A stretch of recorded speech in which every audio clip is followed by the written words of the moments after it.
Hello বাঙালি, সবাইকে জানাই good morning. কাল রাতে প্রচণ্ড বৃষ্টি হওয়ার কারণে ওয়েদারটা পুরো ঠান্ডা ঠান্ডা ছিল, তাই আজ আর উঠতেই মন যাচ্ছিল না সকালে। বাট কি আর করা যায়, তাই সকাল সকাল স্নান টান সেরে রেডি হয়ে গেছিলাম কলেজ যাওয়ার জন্য। আজ কলেজ যাওয়ার দুটো কারণ, এক শিওফোর, দুই সৌভিকের বার্থডে।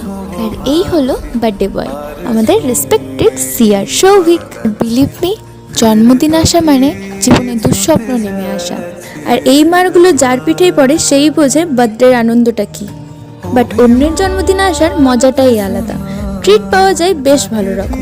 আর সিয়ার আমাদের খাওয়ালো বিরিয়ানি, কিন্তু সৌভিকের জীবনে এত চাপ, বাপ রে বাপ। সবার খাওয়া শেষ হয়ে গেল, এদের খাওয়া আর শেষ হয় না।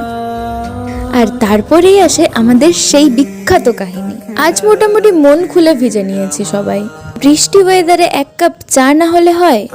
তারপরে আর কি, এক পাতে প্যারাসিটামল কিনে ফিরলাম হোস্টেল। Bye bye.